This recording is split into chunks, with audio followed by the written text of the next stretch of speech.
Attention passengers, we are now entering Port-au-Prince Bay. Guys, get up here. The view is amazing. Wow, Dad, get some pictures. Oh, I am. I've never seen a view like that before. Too bad we aren't docking here. I know. I wonder what Haiti is like. What a trip that would be, huh, hon? Peterson family vacation to Haiti, 1978. Well, maybe next year. Yeah, Dad, our 1979 family trip. Look at that.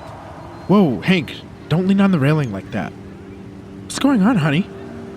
There are people in the water. It looks like they're trying to swim to us. Please do not toss personal items off the starboard or port side of the ship. Dad, why are people throwing change? I have no idea, son. Waste of money if you ask me. Holy hell. Chels, take Hank and go back to the room. They're shooting the people in the water. Content warnings have never really been my thing because I think the title of this show speaks for itself. But this episode will be an exception. This episode may be upsetting to some of you who can't stomach much violence. Now, for those of you who haven't tuned out, this episode is unique in a few ways. It's the first full-length standalone episode that isn't a bonus episode or an interview. It also is dropping at a time when, as I understand it, the country of Haiti is dealing with some significant gang violence.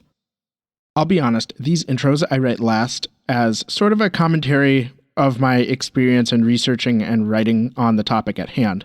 But I find myself unable to really articulate much of anything because the actions of the Tonton Macoute and their connections to business interests and the US government is such a deep rabbit hole that it would be better to just jump right in. But here are some basics. The Tonton Macoute were a secret police force established by Haitian physician and dictator Francois Duvalier, better known as Papa Doc. The Macoute brutalized the Haitian people and utilized the country's Vodou traditions to invoke fear of a mythical bogeyman. We're going to go through the history of Haiti, how it was found by Europeans, the slave trade, the types of crops cultivated in Haiti, the slave rebellion, and of course, the secret police. We're going to find out how Papa Doc got into power. Who led the Tonton Macoute through its years in activity? Why did Papa Doc find it necessary to establish such a brutal institution? And how close was this regime to the US government? I've seen a bunch of new listeners, so if you are new here, welcome. And please feel free to check out the back catalog of content. Just a few housekeeping bits before we take off. I'm not speaking on behalf of Google, nor do they sponsor me. And it appears Google Podcasts is shutting down sometime in 2024. If you were not already aware of this, I would do your own research to confirm. I know I have a decent number of you who listen to Secret Police on Google Podcasts, so you can find Secret Police episodes and more on the YouTube channel, or subscribe to Secret Police on another podcast platform. There will be a mid-show break, not for any ads, but for a promo of a fellow history podcaster, so stick around for that. You're listening to the Secret Police Podcast. Do you have a problem with authority? Because I do. My name is Jack, and I'm on a mission to build a healthy skepticism towards those in power. I spend hours engaging with my morbid fascination with dictatorships and share with you the history and methods of the world's most brutal secret police forces.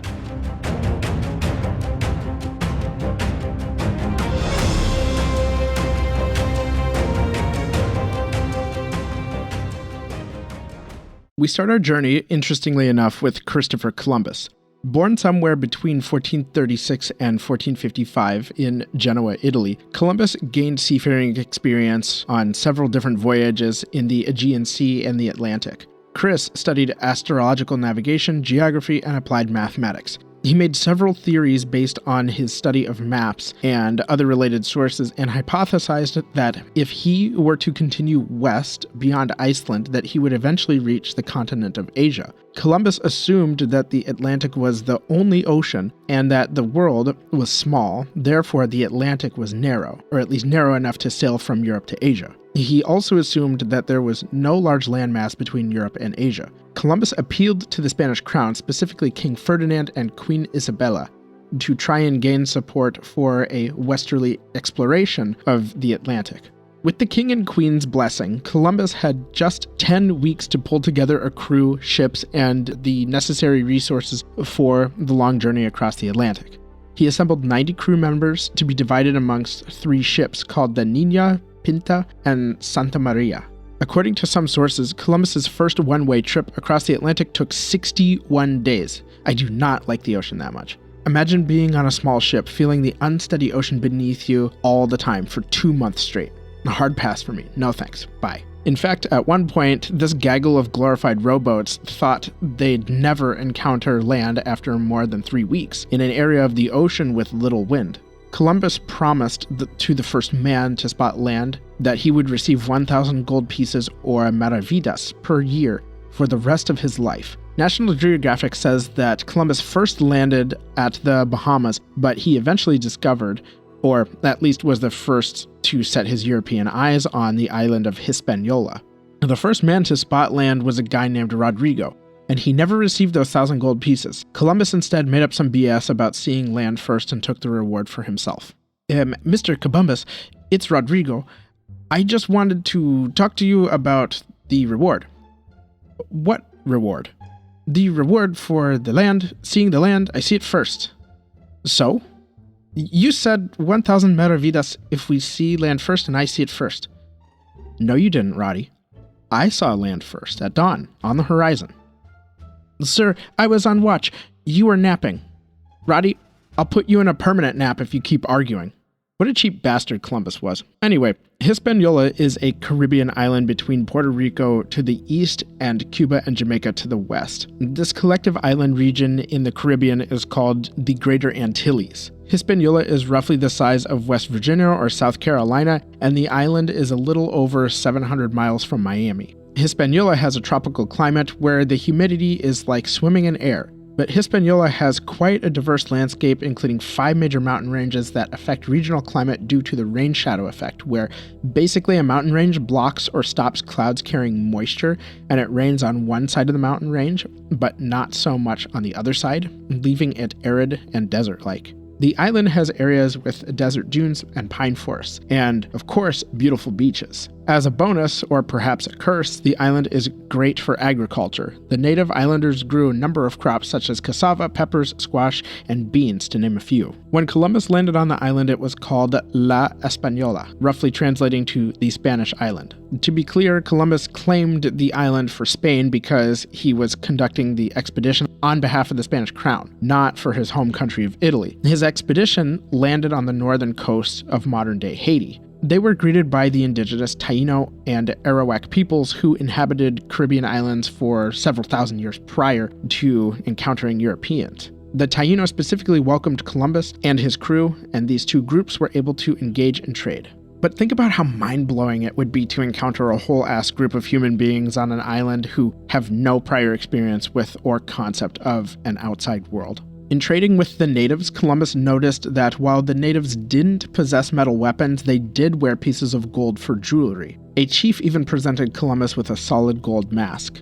This made Columbus rock hard. God, girth, and gold was his motto. Well, maybe it wasn't, but it is now. He needed to find out where all this gold was hiding. But first, he needed to return to Spain to report his success to the king and queen, and then return to the Caribbean with more men. So Columbus and his men established a coastal outpost called La Navidad. It was a fortified settlement, as much as one could fortify a settlement in the 1400s on a foreign island. Before Columbus set sail for Spain, however, 2 natives were killed for refusing a trade. Columbus decided to take some natives captive for his return journey. He ordered about 40 men to remain on Hispaniola for an entire year to live at La Navidad. This will go about as well as you probably guessed. Roddy, my boy, come here. Yes, Mr. Columbus. As you know, we are leaving in a few days' time for España. I handpicked 20 of our strongest men to stay here and maintain relations with the natives. I mean, it doesn't help the Santa Maria sank, but that doesn't mean the rest of us have to stay. But thank God, sir. I miss my wife and kids. Well, that's just it, Roddy. You know how you first spotted land? Sir, you said I didn't spot land first. You said I didn't say that you hadn't tried, Roddy. And for your bravery at sea, you are staying here. Sir, Now, just build yourself a watchtower or something. I'm sure you'll be the first to spot hostile natives. It was also around this time that, at least from Columbus's European perspective, Hispaniola was divided into 5 distinct chiefdoms, each ruled by a prominent native chief. So Columbus took his men and his captives and raged back to Spain around December of 1492. He convinced the king and queen to provide additional money and resources for a second expedition, and that there was an abundance of resources including gold and human beings.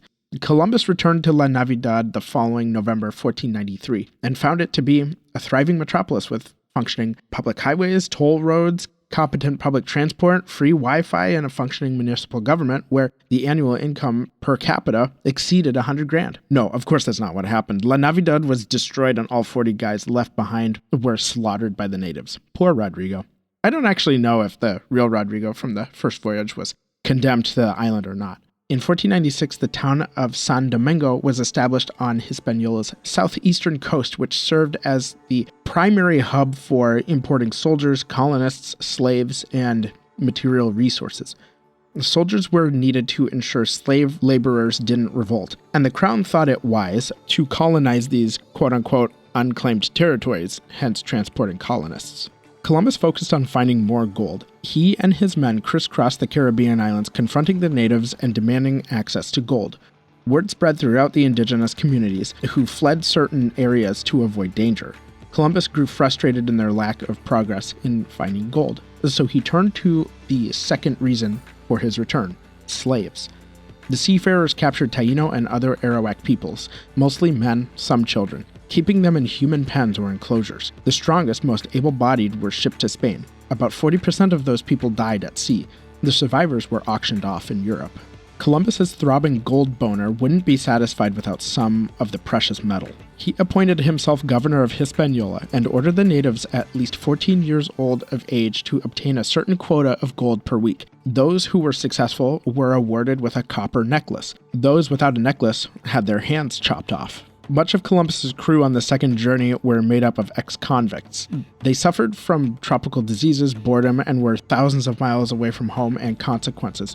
Crew members terrorized the natives and raped the women. In a brutal 2-year search for gold, the natives experienced marked depopulation. It's impossible to estimate with certainty the population of the Arawak and Taino peoples on Hispaniola at the time. Some estimates suggest there could have been as many as 250,000 to 1 million people on Hispaniola. More recent estimates put the populations of Hispaniola and Puerto Rico combined at 10 to 50,000. Approximately 1/3 or more of Hispaniola's native population were wiped out, likely due to European diseases, conflicts with the explorers, as well as Columbus's methods to obtain gold. I think this is partly why, in the past decade, there has been a big move to de-emphasize Columbus, the man, or rename Columbus Day here in the US at least. Columbus received substantial support from the Spanish crown for additional expeditions to find another continent. He died in 1506, but the damage was done. Hispaniola continued existing under the yoke of Spanish colonialism, and going into the 16th century, the situation for the natives didn't improve. Sources indicate an estimated 95% of the Taino people were wiped out by 1519 due to years of exposure to foreign pathogens like smallpox. Some called the Spanish Empire's treatment of Hispaniola a genocide. The natives were still forced to search for and then mine gold as different deposits were discovered. But the game changed when settlers from the Canary Islands brought sugarcane. Oh boy, did I ever go down a rabbit hole about sugar. Let's explore this a little because sugar has been and is important in understanding Haitian history. Sugar, or saccharum in Latin, is considered a perennial grass. There are many different varieties, such as Saccharum robustus, for example. I couldn't find which type is most common for crops, but from what I can tell, cane farmers use the type best suited for the specific region and climate. Sugarcane grows somewhere between 6 to 20 feet tall. It has shoots that look like bamboo. Atop the shoots are sprawling, lush offshoots of grass leaves. This stuff is pretty robust. I watched some YouTube videos of grown men who couldn't even wrap their hands around the shoots. It's not easy to pull the shoots from the ground, but a machete does the trick. Given these characteristics, you might be thinking that it would suck to be enslaved and forced to harvest cane in the heat and humidity, and you would be correct in thinking that. These days, harvesting sugarcane is done by heavy machines.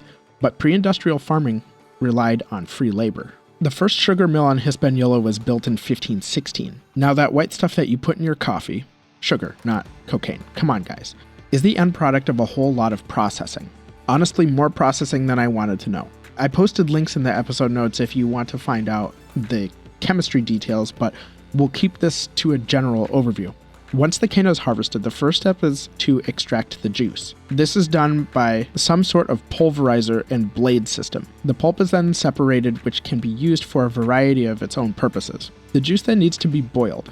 And by the way, sugarcane juice is actually green due to chemicals present in the solution, such as carotenoids. You can drink the juice on its own. It shouldn't harm you, but it is surprisingly acidic. Boiling the cane juice removes impurities and creates a sort of syrup.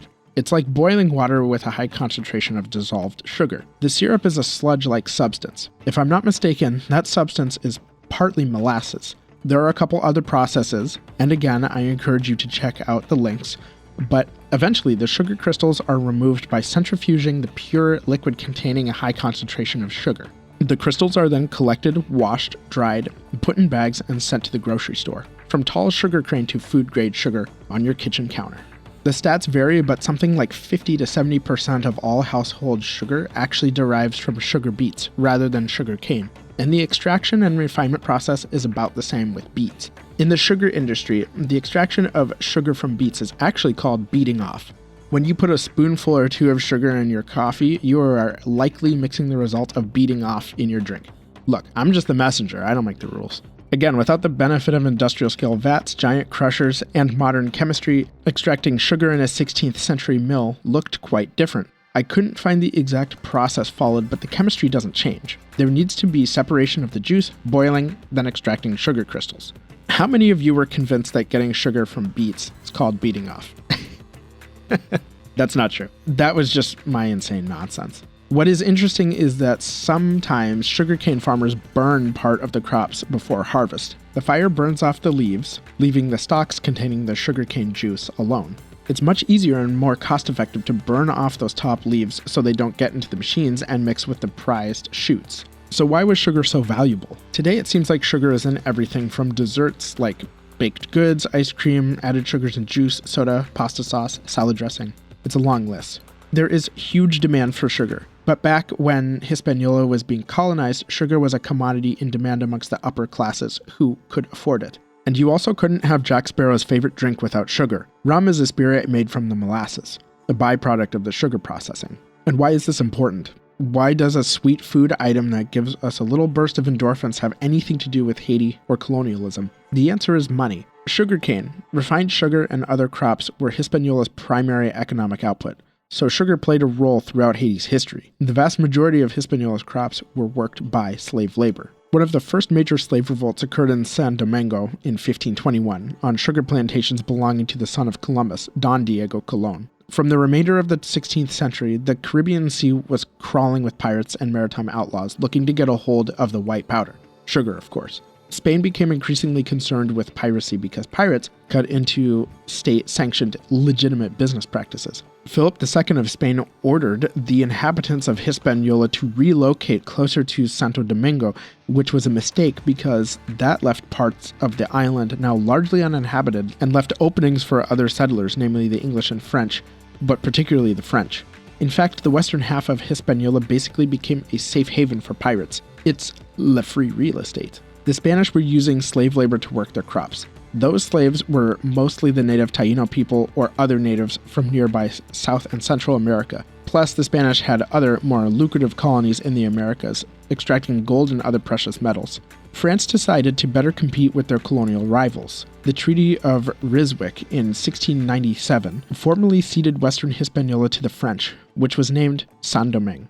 Fair warning to my French-speaking listeners.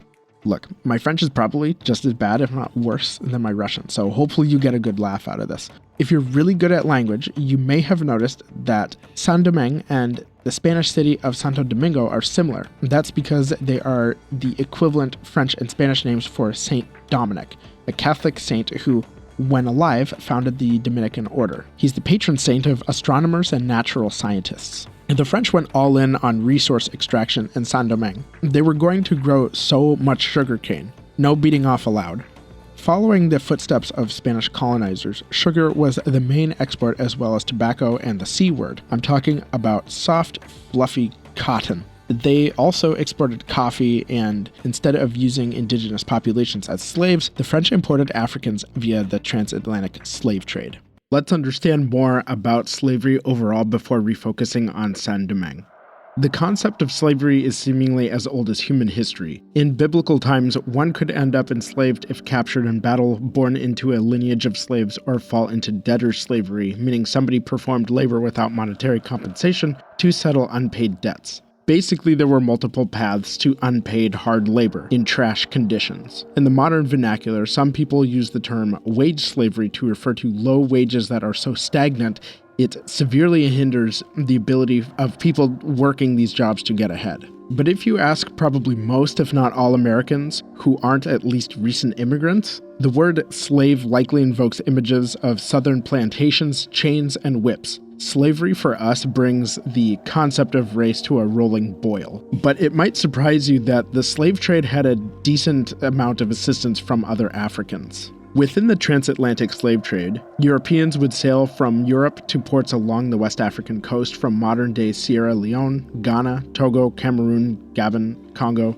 and perhaps parts of Angola. These regions of Africa were much more developed than I think the American education system tends to portray. See, Africans had caste systems, haves and have-nots, if you will, just like any other large group of humans. Europeans imported guns, metals, and other goods to these societies in exchange for humans.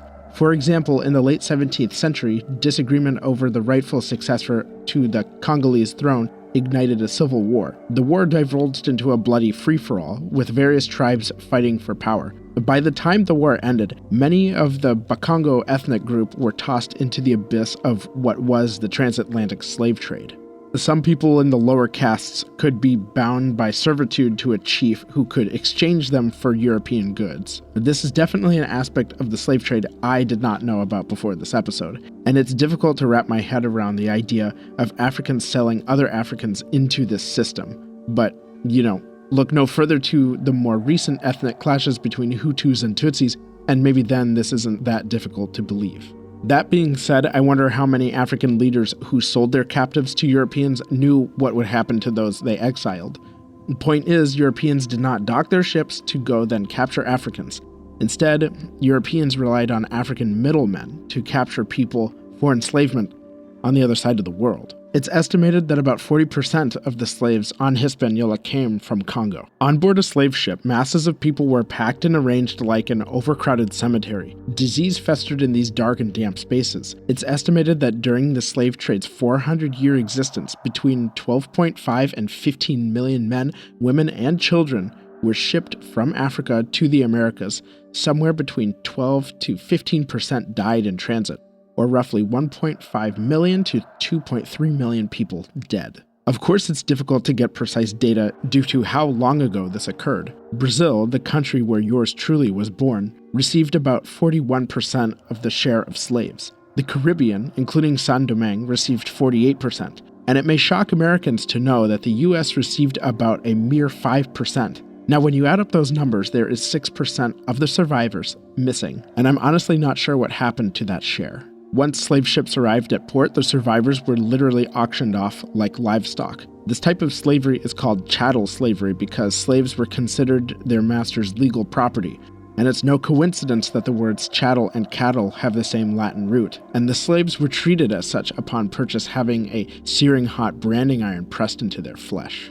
In Saint-Domingue, slaves were made to labor from dawn till dusk, planting, harvesting, and processing sugarcane about 10 months out of the year. The work required them to carry heavy bags of manure on uneven and steep terrain to fertilize fields. Harvesting was done quickly because, in the hot and humid conditions, sugarcane spoiled in little time. Processing the cane was dangerous work. Like we discussed, the basic principles include crushing and grinding down the cane to separate the juice for boiling. Slaves sometimes got their hands caught in the gears or rollers of these olden man-powered machines. A hatchet was on standby to sever the crushed appendage from the body. Sugarcane juice boiled in open vats, releasing heat and vapors inside sweltering warehouses. It wasn't uncommon for slaves to work 48-hour shifts during harvest season. Saint-Domingue's Africans were reminded of their place on a regular basis. Due to the dangerous work and appalling treatment, the life expectancy of a slave was about 1 year, so more had to be imported. Or, if the slave master wanted to save money, male and female slaves would be encouraged to produce offspring, tragically born into this hellish situation. However, over time, the African descendants born on Hispaniola would develop slight advantages. Later generations learned to speak Creole, the linguistic offspring of French and several African dialects, and newly arrived slaves obviously didn't know the language. Creoles diverged from new slaves in other ways as well. They had much more social clout, and the group had each other's backs. Creole people were more likely to work jobs closer to the master, not necessarily the dangerous, backbreaking work in the sugar mills. Creoles were also more likely to be emancipated. Some historians that study this time period and part of the world point out that despite this speciation of language and culture, the distinctions were still much more gradient than clear-cut. Saint-Domingue also had an interesting social hierarchy. The landowning white people, or big whites, were at the top. Next were the non-landowning white people, or little whites, who were of European descent and didn't own land, but because of the color of their skin, they were considered higher than the darker people, but beneath the white upper class. The big and little whites totaled about 40,000 people. The white population owned about 70% of the economic wealth. Next were the people of mixed heritage like me. Now these people could be free. Interestingly, there was class division in this group based on land ownership as well. If you're wondering how there were mixed people, well, you're an adult. At least, I hope you are listening to this shit. People intermingled, or it was forced. It wasn't unheard of for a slave owner to impregnate one of his slaves, and actually that could sometimes lead to the mother and child being emancipated. The child of mixed heritage was likely to experience a more prosperous future compared to a newly arrived slave. The mixed people totaled about 28,000 and owned the remaining 30% of the economic wealth. The rest were African slaves who totaled 452,000 and didn't even own themselves. Now, it doesn't take a calculus professor to look at this and think, wow, if there were a slave rebellion, the whites are screwed. If you were a white person defending your property and your life in a slave rebellion, you're looking at an enemy to friendly ratio of about 11 to 1. Even the US Army suggests delaying engagement with a ratio of 6 to 1. This basic math is going to spell doom for the system. Another social element that formed out of this cultural melting pot was religion. Traditional West African religions mixed with Roman Catholicism to create a new religion with such striking imagery that you'd be hard-pressed to forget about it. I'm of course talking about Vodou. Vodou, a word in the Fan and Ewe language, meaning spirit or god, is considered an African diaspora or African-derived religion. Enslaved Africans on Hispaniola continued the religious traditions brought from their home country. With the intermingling of cultures, Catholicism folded into these African traditions. You may have caught that I said Vodou instead of voodoo, and that's because voodoo is kind of a pop cultural headline or theme specifically in New Orleans to market products to tourists. Think voodoo IPA. But New Orleans voodoo also refers to people in Louisiana who can trace their lineage back to Hispaniola and the slave trade. To make things more interesting and perhaps complicated, some enslaved Africans brought to Hispaniola already Africanized derivations of Christianity, since Christian beliefs were introduced to Africa long before the slave trade. So with all this blending going on, it's important to keep in mind that those who practice Vodou are not a monolith, right? Different families may have slight deviations in beliefs and practices, like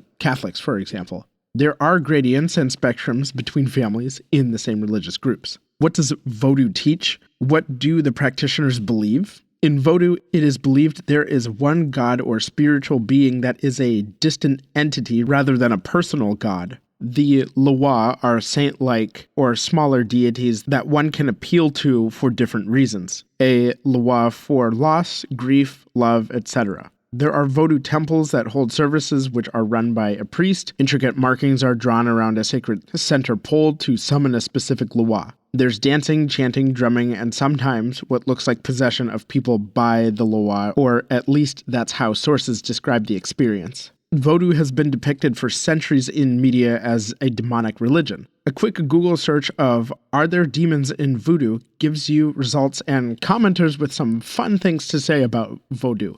Like Joe Amaro on Quora, who says, "Voodoo is a tool for demons to bind you." Sure, why not? Other people point out that Hollywood has spun Vodou to be demonic to scare the shit out of white Protestants. I mean, the rituals, I think, would make even like a secular person feel uncomfortable because, most of us haven't been exposed to Vodou. Seriously, look up the rituals on YouTube. They get rowdy. And speaking of Hollywood, can you guess the one monster we are probably all too familiar with? Pittsburgh, Pennsylvania. Once again, the great industrial city is under siege by the living dead.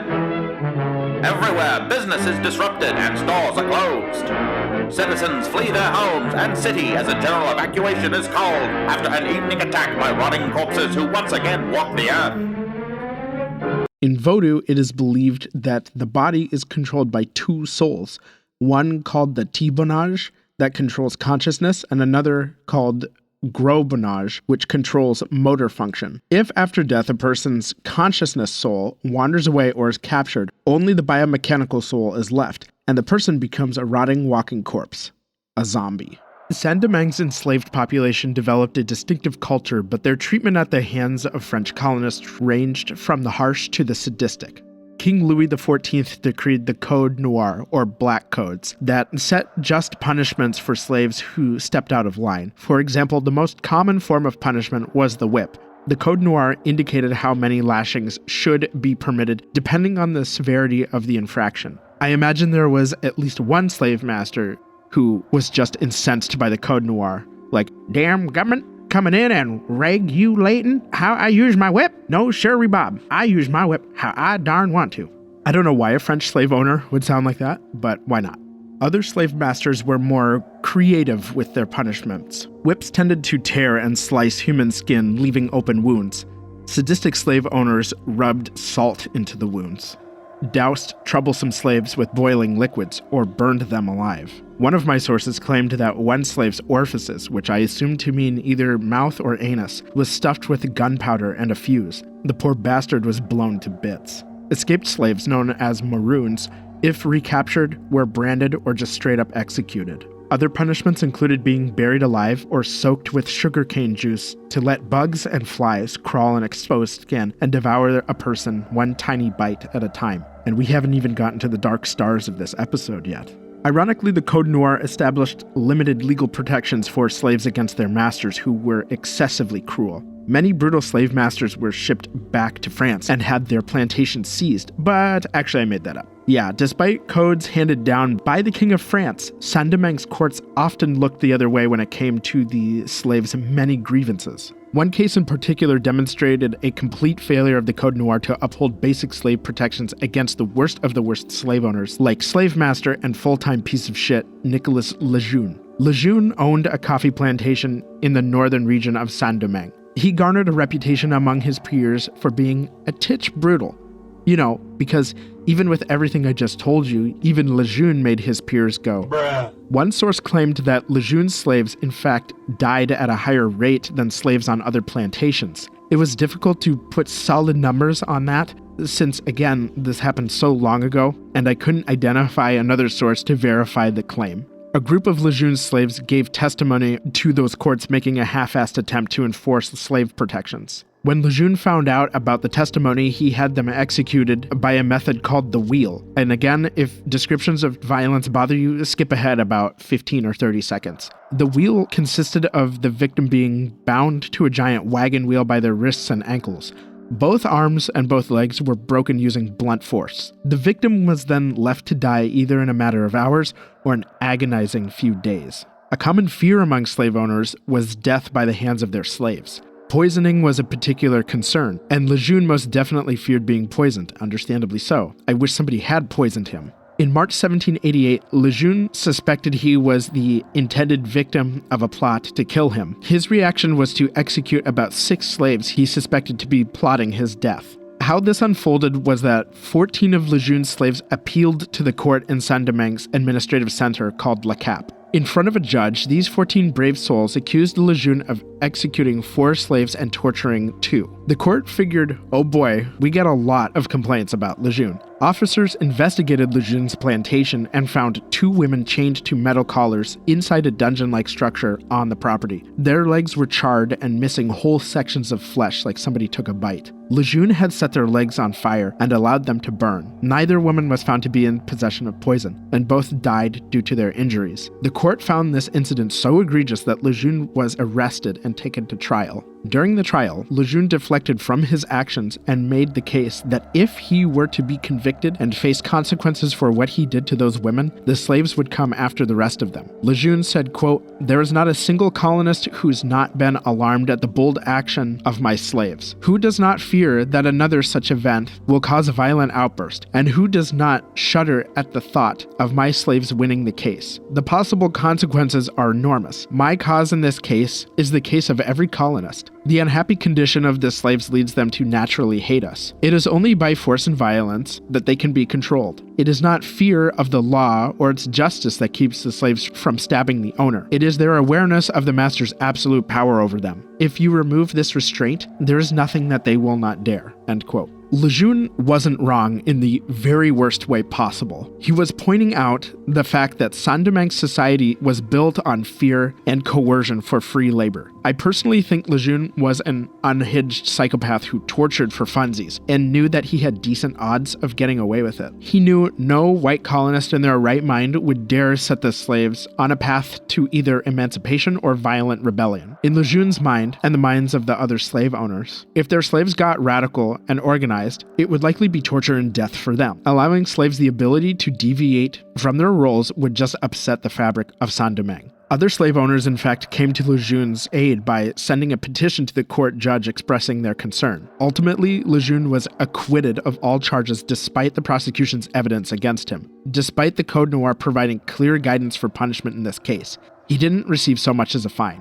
He didn't even admit to not killing 4 people and torturing the other 2. See, the society on Saint-Domingue was structured in such a way that the risk of rebellion was low but never zero. Brutality kept that risk low. If slaves from other plantations saw the court giving punishment to a white man, their owners feared what else the slaves may try. For the slaves, the message was loud and clear: freedom would need to be taken by force. Their only option was mass rebellion. Ironically, the system provided the slaves with favorable numbers, and the slave owners themselves made some crucial mistakes. First is that most slave owners allowed 1 day off work, typically Sundays, so the slaves could attend mass. Church service was often directly after the white service and led by a black priest. And the whites complained of the black services being full of singing and dancing, a quote, raucous affair, according to some sources. It was the 17th century equivalent of a Karen unironically complaining about rap music. Slaves were also allotted specific plots of land to grow their own food.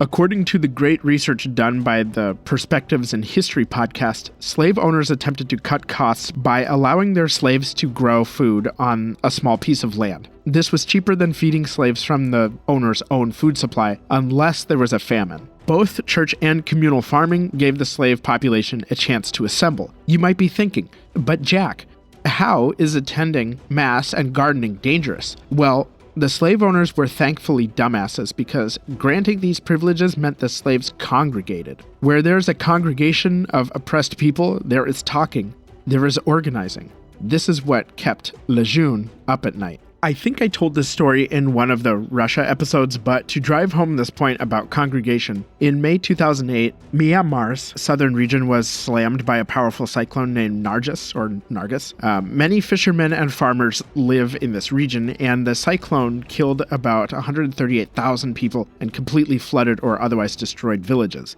Myanmar then was run by Kim Jong-il wannabe General Tan Shui, whose military government deliberately stalled international aid and dispersed pockets of people who sought refuge in temples and schools. Why? A crowd of people might talk about how crappy their government is and attempt a rebellion. Disperse the crowds, keep people isolated, reduce their power and numbers. Thankfully, the slave owners in Saint-Domingue didn't understand this. The second item, the Maroons, or slaves who escaped from their owners, fled to Saint-Domingue's high mountain peaks and evaded slave catchers. Maroons often launched guerrilla raids on plantations just to be an itch the slave owners couldn't scratch. The Maroons provided an example to the remaining slaves that rebellion was possible, and this is how you did it. Third item. Events far beyond the shores of Saint-Domingue would influence its slave revolt, because France was somewhat into revolutions herself. Without getting too far in the weeds on the French Revolution, France erupted into revolution partly due to the immense wealth inequality that existed between the well-to-do clergy, the wealthy nobility, and everybody else. The Enlightenment movement questioned the God-given authority of the king and argued that power should be instead vested in the people. Some Enlightenment thinkers also called into question France's colonial engagements with respect to slavery. Now, ironically, though the critical frameworks of Enlightenment were incompatible with slavery, some thinkers used the same framework to justify abhorrent ideas about other races. For example, Voltaire viewed other human races as separate species from whites entirely. So much for that Enlightenment. Just turn off the lights again. Both critics and proponents of slavery agreed that if slavery were to cease in the colonies, that it should be done gradually due to the risk of slave revolt. It was easier said than done to get rid of slavery altogether because sectors of the French economy relied on trade revenues generated from the colonies. Despite the horror stories heard on the street, people were willing to look the other way. Before you say, wow, that's messed up, bruh, I'd say, yeah, it is. And what is different about that to us using our phones? I mean, they're made using essential minerals mined by children in Congo and manufactured in soul-crushing factories in China. I'm guilty too, man. My phone is sitting on my desk right now. I'm literally looking at it.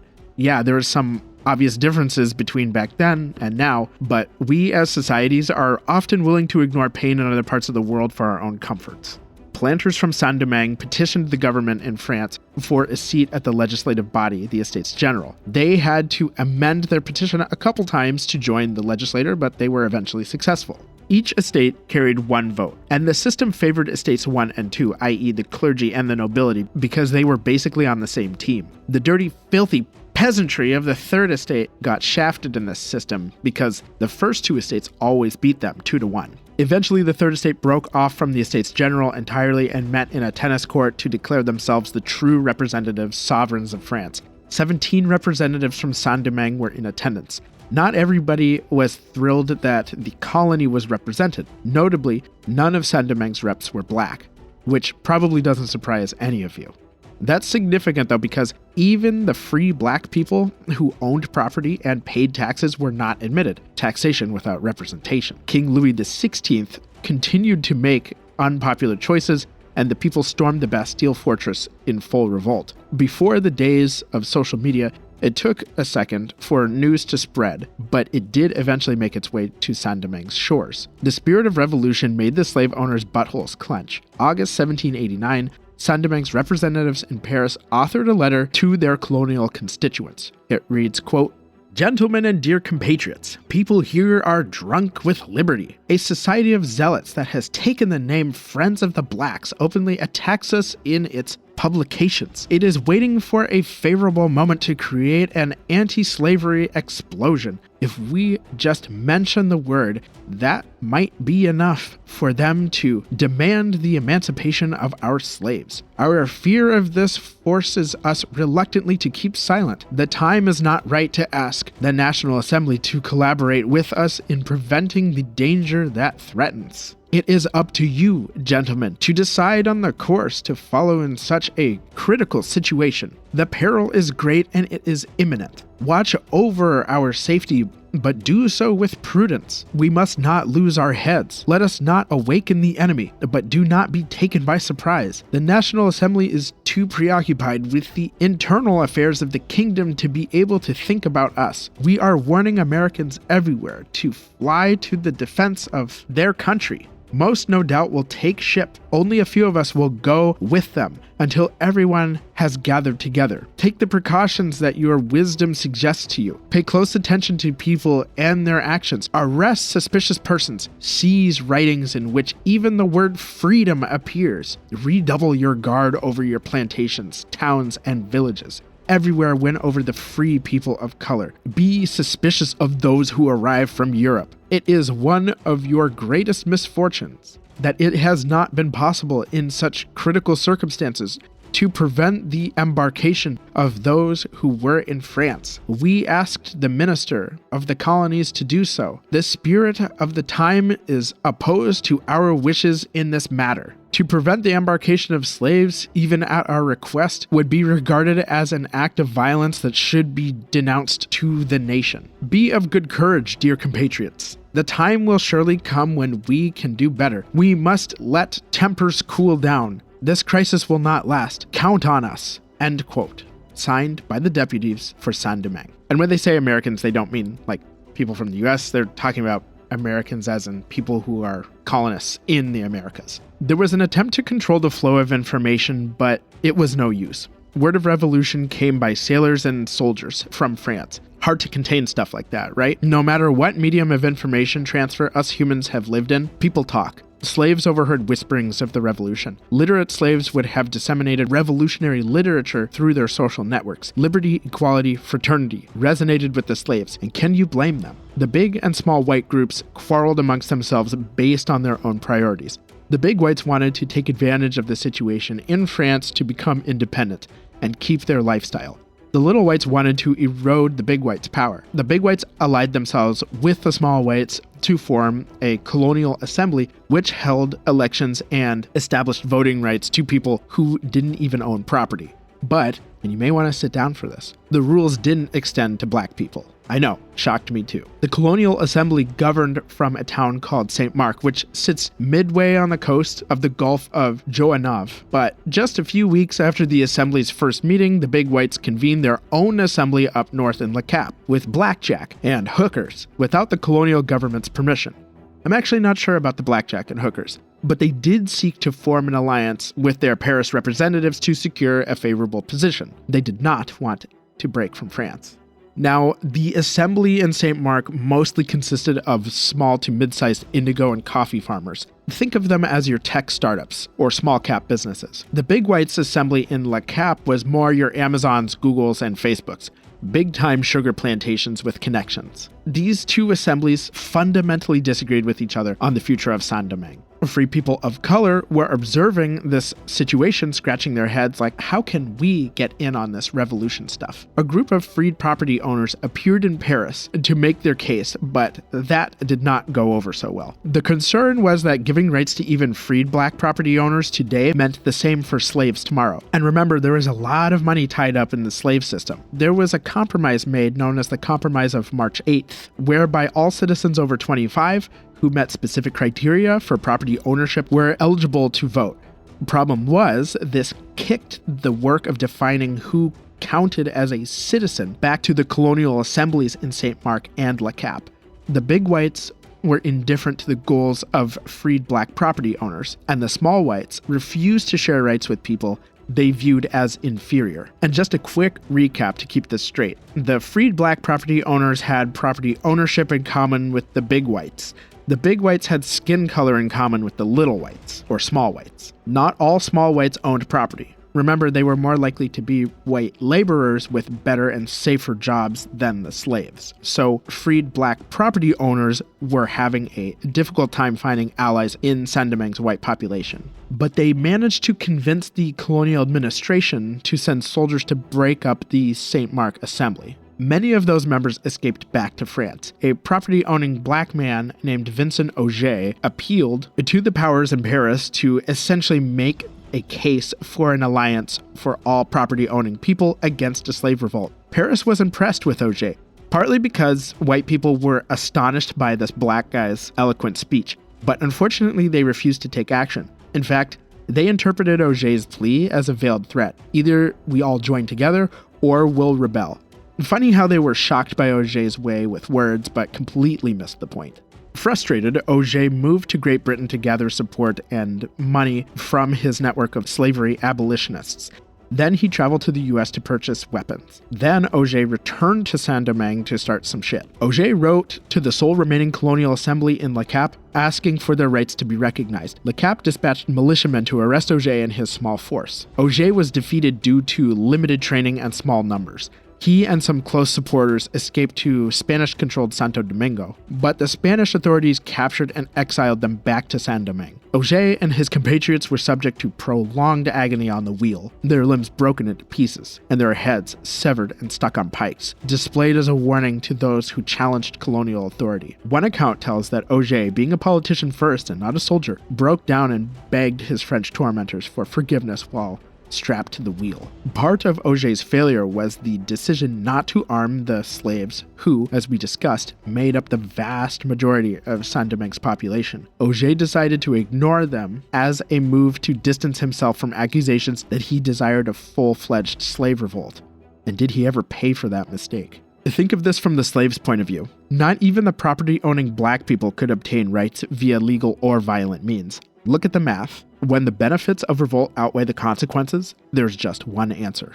The slaves learned that small, uncoordinated uprisings would be stamped out. In the years and months leading up to August 1791, slaves in Le Cap bided their time and quietly coordinated. On August 21st, leaders from various slave plantations met in secret in the middle of a tropical storm to hold a Vodou ceremony, led by priestess Cecile Fatiman, to initiate the rebellion. One of the leaders, Dutty Boukman, an escaped slave from Jamaica who, on more than one occasion, faced punishment for teaching slaves to read, hence his surname. He led a group of Maroons in Saint-Domingue and gained experience doing hit-and-run attacks on plantations. It's said that he drank the blood of a sacrificed pig during the ritual and uttered the following prayer, quote, "The God who created the earth, who created the sun that gives us light, the God who holds up the ocean, who makes the thunder roar, our God who has ears to hear, you who are hidden in the clouds, who watch us from where you are. You see all that the white has made us suffer. The white man's gods asked him to commit crimes, but the God within us wants to do good. Our God, who is so good, so just, he orders us to revenge our wrongs. It's he who will direct our arms and bring us the victory. He who will assist us. We all should throw away the image of the white man's God, who is so pitiless. Listen to the voice for liberty that speaks in all our hearts." End quote. That's some Pulp Fiction finishing move shit right there. There are variations of the statement online if you look it up. The ritual event has a lot of perceived significance, but historians are divided on if this actually happened. But here's something that did happen. In the dead of night, on August 24th, 1791, slaves in the outskirts of Le Cap rushed into the forests of sugarcane with torches and set the fields on fire. The blaze and column of smoke signaled to other plantations to move into action. From one plantation to another, slaves rose up, murdered their masters, set houses on fire, set fields ablaze, destroyed processing mills. Mobs of slaves roamed the streets with guns, torches, and other weapons in search of people and things to burn. Once a distant plantation slaves saw the glow and the smoke, they'd followed suit by killing their masters, destroying mills, busting storage facilities, and joined the main procession. The smoke in Le Cap was so thick that day felt like night. White refugees fled into Le Cap's urban center from the outskirts. The slaves pursued and killed any white person they got their hands on. Men, women, and children. Men were strapped to the wheel, limbs bashed, broken, and severed, heads stuck on pikes. Women were brutalized on top of the dead bodies of their families, although some historians claim the slaves were much more restrained in their violence. Officials in Saint-Domingue thought they could put the uprising down like they did with Vincent Auger, but that assumed the slaves would participate in battle tactics matching their own. The slaves engaged in asymmetric warfare, picking off rows of French soldiers from buildings or dense forests, operating in small fire teams, eroding French concentrations of troops. Fear penetrated Saint-Domingue. Plantation owners started executing their own slaves even if they had not yet rebelled. But this backfired, of course, because that only encouraged the slaves to defend themselves by violent means. Dutty Boukman was killed, head severed and put on a pike, and his body burned. Boukman's role was filled by three commanders: Jean-Francois Papillon, Georges Biassou, and Jeannot Boulet, each with their own army. A few notes on these guys. Jean-Francois was said to be very intelligent. He escaped from slavery, joined a group of Maroons, and showed a lot of bravery and integrity. Georges Biassou was a firecracker and always ready for a drunken brawl. Both Papillon and Biassou, as slaves, occupied relatively privileged positions as far as slave work goes. Then there was the problem child, Jeannot Boulet, who is said to have been a sick, sadistic son of a bitch. His level of cruelty disgusted even the most ardent rebel slaves. A group of white people captured by Jeannot were marched through a torchlit gauntlet of dead bodies while they were beaten and insulted. The captives were chained to a pole and whipped continuously until dead or mutilated. Some had their throats slit and strung up upside down on trees to bleed out like butchered hogs. One captive wrote that they were about to be executed by means of being roasted over a fire. Suddenly, he heard soldiers clash in the distance. Instead of Saint-Domingue's army, in rode Jean-Francois Papillon, who found Jeannot's actions disgusting. Jeannot was then himself tied to a pole and shot. If you look up the Haitian Revolution on Wikipedia, you'll notice that Papillon and Biassou are listed as leaders, but not Jeannot, which, I don't know, that's interesting to me, but maybe not significant. What would have been interesting is to have Jeannot Boulet and Nicolas Lejeune do a cage match. I should also mention that the Spanish played a part in supplying the slaves with weapons and supplies from Santo Domingo. Spain even recruited some of the slave rebellion's leadership into the Spanish army, including former slave Toussaint Louverture, who was an educated individual who ironically owned slaves himself. Great Britain also got in on the chaos because of their centuries-long beef with France. But sources indicate the big whites actually appealed to the British government since they didn't believe France's new government would be helpful. Louverture appealed to the colonial government in Saint-Domingue, offering peace in exchange for freedom for each member of the rebellion's leadership and an end to the harsh treatment on plantations, such as lashings. Insane, right? He didn't even demand an end to slavery. The colonial government took this offer and were basically like, nah, this isn't good enough. The British government deployed their navy to Saint-Domingue, and both her and Spain allied against France. But their goals and ideas for the island's future diverged and likely didn't include the best interests of the island's inhabitants. Meanwhile, Louverture and the rebellion leadership defected from Spain, then ejected Spanish people from Saint-Domingue, and rejoined the French to fight the British. The British spent 1793 to 1798 sinking money and manpower into an unpopular conflict with Saint-Domingue. The Brits captured Port-au-Prince in 1794, but by 1798, Louverture worked out a peace treaty that returned Saint-Domingue to France, and the British made their merry way back to play cricket, enjoy the rain, and read Dickens. Freedom from the bondages of slavery did not mean peace. In fact, Saint-Domingue headed for uphill battles against colonial powers and internal scheming. The civil war between Louverture's forces in the north clashed for control with a southern faction led by André Rigaud. Louverture was victorious by 1800, but he had bigger problems. Napoleon had taken control of France and was bent on restoring the colonies and, conquer stuff, but conquering requires money. Lots of it. Where could that money possibly come from? Saint-Domingue. Then, Louverture reinstated the plantations. He needed money to keep his power and this ship sailing, right? And he's basically sitting on a cash cow. But he didn't reinstate slavery, no. Instead, Louverture reinstated, oh my gosh, guys, it's peaches compared to slavery. Forced labor. So there's no whip. No. No master? No. No lashes? Nope. No sugarcane? Well, there's some sugarcane, but did I mention no lashes? So it's like slavery. Not at all, chum. You get paid. That's more than some interns make in 2023. I'm sorry, what? Nothing. Sorry. Here's 3 shilling. Wow. Now get to work. Okay, but who's this? This? This is Big Sal. Why does he have a gun? Oh, Sal just keeps it pointed at your head to make sure you're working. What? You're not even going to notice he's there. Not even kidding about this, guys. Come on. It's not slavery. It's forced labor. Then Louverture established a constitution that named him governor for life, an eerie foreshadow of what's to come. Louverture was pissing people off left and right, near and far, including Napoleon, who sent troops to deal with Saint-Domingue. A commander by the name of Jean-Jacques Dessalines clashed with Napoleon's forces in 1802 and was defeated. However, Dessalines backstabbed Louverture by joining French forces. Louverture was later deported to France and died in prison. When it became obvious the French wanted to reinstate slavery in Saint-Domingue, another uprising ensued. Dessalines was Johnny on the spot to defect from the French to lead his fellow countrymen. A former slave himself, who was liberated during the initial slave rebellion, Dessalines didn't want to experience a return of French oppression. Dessalines defeated French forces who made their merry way back to sip wine, sharpen guillotines, and protest. Dessalines had free rein to then turn right round and have a massacre of his own by eliminating the remaining French white people in Saint-Domingue. In January 1804, with independence won from France, Hispaniola was renamed to its native Taino-Arawak title of Haiti, or Haiti. Dessalines declared himself Emperor Jacques I and subjected the country to military dictatorship. Unfortunately, this leadership pattern would continue. Now let's take a moment to hear from our friend Frank from the Empire's podcast, The Ottomans.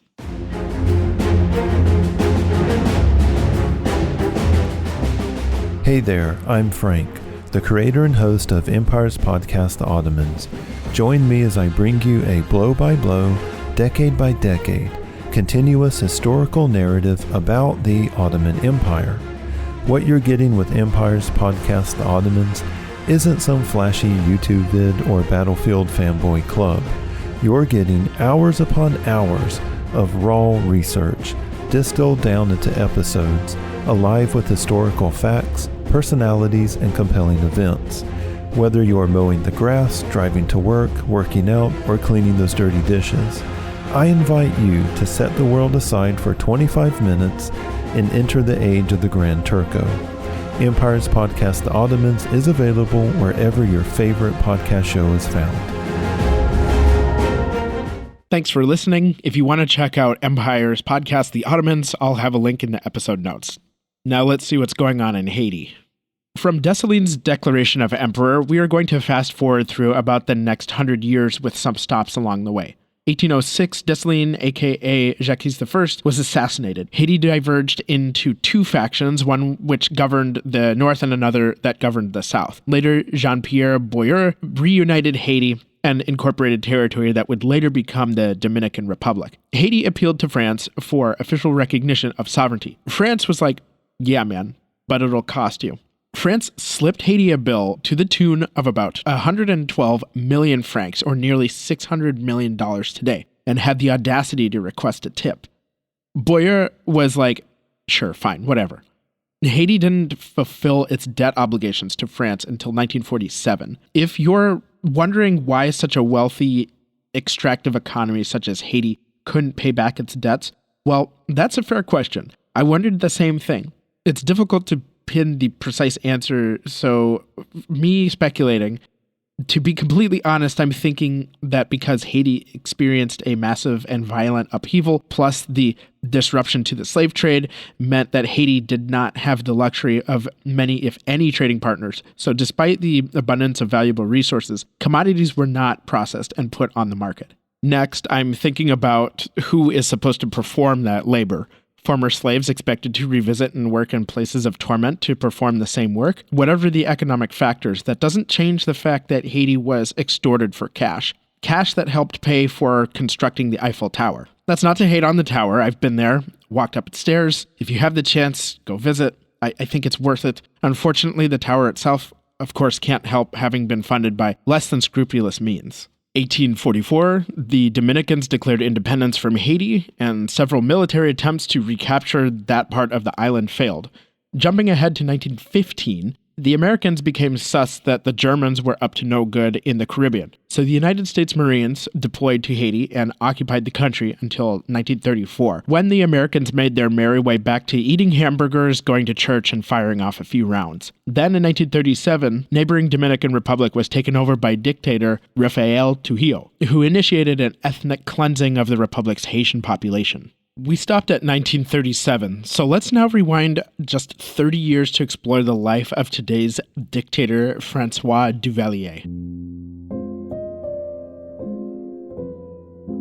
Francois Duvalier was born on April 14, 1907 in Haiti's capital, Port-au-Prince. His mother, Ulyssa Abraham, was a baker, and his father, Duval Duvalier, was a justice of the peace. According to Elizabeth Abbott, author of Haiti, A Shattered Nation, little Francois was raised by his aunt, Madame Florestal. Growing up, Francois contracted Yaz disease, a bacterial infection endemic to tropical regions. Typically, Yaz results in non-cancerous growths on the skin that grow and form a crust covering the pustules. If left untreated, the infection can spread to cartilage and bone. Yaz disease is insanely rare in the U.S. with less than 1,000 cases per year. Another event that affected little Frank's childhood was the U.S. occupation of Haiti, started in 1915 when he was about 8 years old. Multiple sources indicate that the Marines were pretty terrible to the local Haitians. Haitian resistance to the Marines was met with a counterinsurgency campaign that brought the deaths of thousands of Haitians. The occupation planted the seeds for black nationalism in Little Frank. Another aspect of this black nationalism came from Haitian society at the time. Much like how mixed-race people enjoyed a higher socioeconomic status than the enslaved in centuries past, a mixed-race minority largely enjoyed the upper echelons of Haitian society. Frank's family was middle class and part of Haiti's majority black population. They just didn't have the same status as the lighter-skinned upper class. Francois completed a degree in medicine at the University of Haiti in 1934. Yep, this guy was a doctor. He then spent about a year at University of Michigan in Ann Arbor to study public health.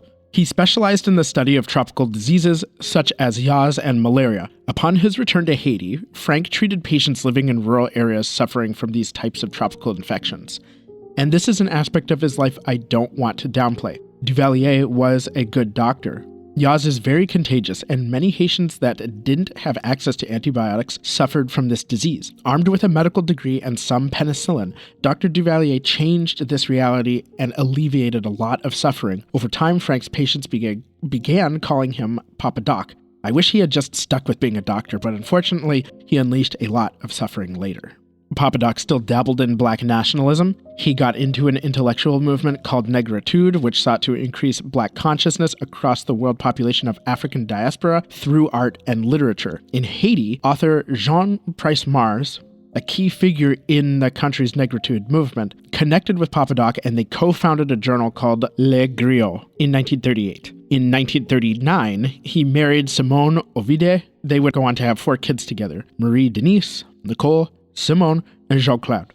Jean-Claude we'll talk about later. Papa Doc had that itch for politics, but didn't get into government until 1946, when then Haitian President Demarçay Estime appointed Papa Doc director of the National Public Health Service. Then he was appointed Minister of Health and Labor 3 years later. In 1950, Estime was overthrown in a coup, and Papa Doc left his government post to continue his practice. But when the new regime became more authoritarian, he went into hiding completely. This new regime, controlled by a man named Paul Magloire, lasted until about 1956. From his self-imposed exile, Papa Doc announced his intention to run for president against the Magloire administration. He founded the Parti de l'Unité Nationale, the National Unity Party, or PUN, P-U-N, in 1957, as his political platform. They'd probably be best described as a far-right black nationalist party. He focused on gathering support from the largely black population, including poor communities in Haiti's urban centers and rural areas. He also promised to dethrone the mixed-race elite from their perch, which appealed to Haiti's black middle class. So Duvalier really attracted a wide range of supporters.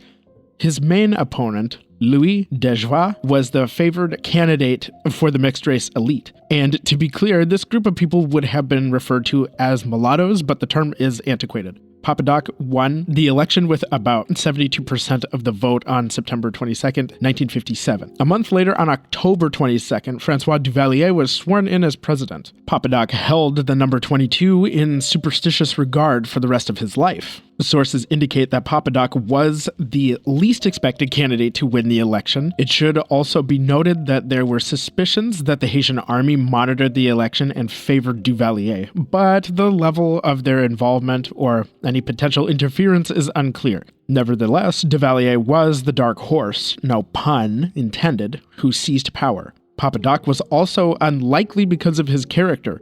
Sources say that he was soft-spoken, kindly, somewhat charismatic, wore thick-rimmed Malcolm X-like glasses, and wasn't exactly physically imposing. Papa Doc spoke both French and English, and gave interviews in both. The civilian only can rule the country, not the military man. The military man has to stay in his barracks and receive order and instruction from the president and from the king, from the emperor. This is my opinion, this is my philosophy.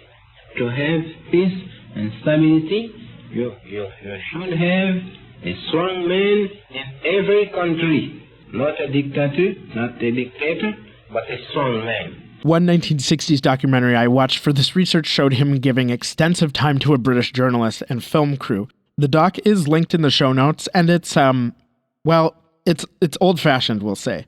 It's pretty disgusting how the journalist talks about the Haitian people, especially the Haitian women. The comment section, however, did not disappoint. Here are a few. One commenter says, Haiti wasn't as lawless and crime-ridden when Papa Doc was president. Haiti needs strong leadership. Another comment just says, I love black people. And then somebody else said, Ben Carson if he becomes president. For those of you who don't know, Ben Carson is a medical doctor and renowned neurosurgeon who ran for president of the United States in 2016 and is proof that you can be brilliant in one field but still have complete whack-nut views when it comes to who or what actually built the pyramids. So that's fun. Most of the comments under this video are like, this video is racist, which it definitely is by any reasonable standard of today. And then comments about the video being fake news or other comments about how Haiti needs another Papa Doc.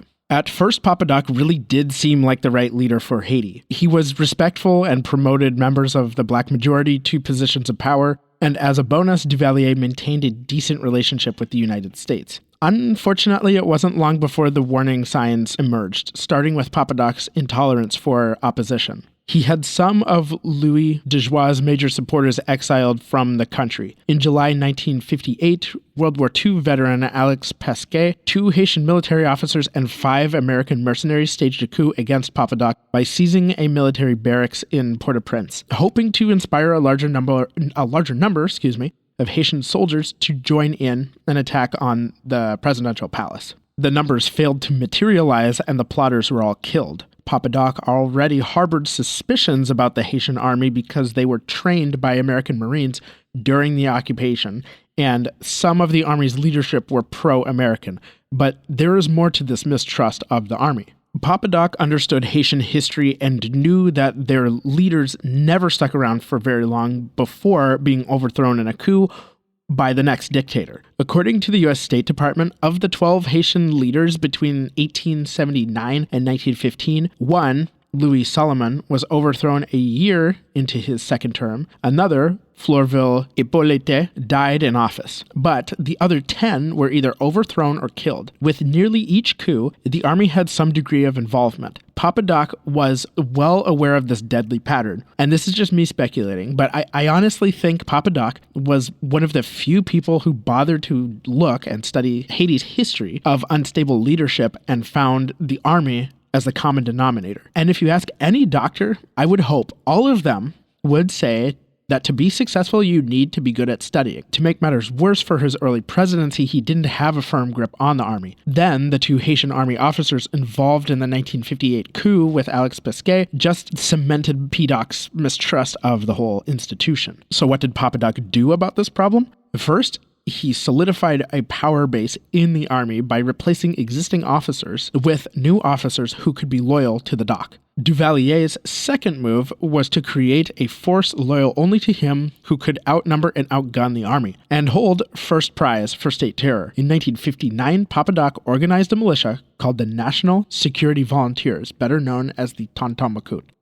Why the Tonton Macoute was established is straightforward. Papa Doc needed a force loyal to him to counterweight any opposition, especially within the Haitian military. In fact, weapons sold to Haiti from mostly the United States intended for the army ended up in the hands of the Tonton Macoute. When Papa Doc established this force, it first went by the Congoulards, or hooded men. They also went by the Milice Civile, or civil militia. Officially, they were the Volontaires de la Sécurité Nationale, or VSN, meaning National Security Volunteers. But it wouldn't be until people seemed to disappear without a trace that the Macoutes took on a more supernatural aura. Tonton in Haitian Creole means uncle. Macoute roughly translates to gunny sack or sack man. The Tonton Macoute invokes fear of a mythological boogeyman known as Uncle Gunnysack, who is said to kidnap disobedient children, stuffing them into a burlap sack, whisked away for the uncle's breakfast. When your beliefs are hardwired in Haitian Vodou, a midnight visit from the boogeyman is enough to drain your bladder. The Tonton Macoute scooped up their rank-and-file recruits from the bottom of the societal barrel. Former Haitian Army sniper Francois Benoit stated that the Tonton Macoute took murderers, thieves, and swaths of other criminals. They were given weapons and ordered to do whatever Papa Doc needed. In 1959 alone, it's estimated that the Tonton Macoute numbered between 20 to 25,000 members. Some sources estimate 30,000 members, or as high as 300,000 members. Whether or not they outnumbered the army is unclear because, unfortunately, troop estimates during Duvalier's presidency seem unreliable at best. A Macoute's uniform varied depending on the person's rank. The lower ranks dressed in denim or plain clothes. Higher-ranked Macoutes wore dark blue military-style suits, but the signature drip were the dark shades. In much of the footage I watched of these guys, they almost always wore dark aviator-style sunglasses. I'm guessing that you're probably imagining a bunch of men with guns, and while that is accurate, there were also women Macoutes as well, who were just as ruthless and capable of wanton violence. We haven't really seen women participate in the brutality of secret police since meeting the Cheka. The Tonton Macoute had its own all-female branch called the Filet Lalo, led by Madame Max Adolphe. We'll come back to her in a moment. The Tonton Macoute's parent organization was Duvalier's National Unity Party, essentially as the party's paramilitary wing. In addition to placement within the party, the Tonton Macoute was led by a government minister who served as both Interior and Defense Minister. It appears that in modern Haiti, Minister of Interior and Defense are now separate entities. The Macoute's first chief was a man named Clement Barbeau. Barbeau, born in 1914, was an aide to Duvalier. Then, following Pasquet's coup attempt, Papa Doc put Barbeau in charge of the Macoutes. Not much else seems to be known about Barbeau. There are some photos of him online wearing the Macoutes' trademark shades and holding a pistol trying to look menacing. He seems like a nice guy, right? 10 out of 10. Would help an old lady across the street. Great with kids, too. Kidding, of course. But building such a force, especially one that rivals the Haitian army, takes resources. We're talking weapons and money. Papa Doc turned to American foreign aid for that. I mentioned that Papa Doc initially kept Haiti on favorable terms with the United States. The Eisenhower administration, for example, was aware of Duvalier's abuses of power and anti-American sentiments, but looked the other way. Now, the game changed in 1959 when Fidel Castro overthrew Cuba's government in a communist revolution. For the US, Duvalier was an ally of convenience to keep communism out of Haiti. Plus, Papa Doc wasn't exactly a fan of communism either. When John F. Kennedy was elected president of the United States, the policy towards Haiti was called into question.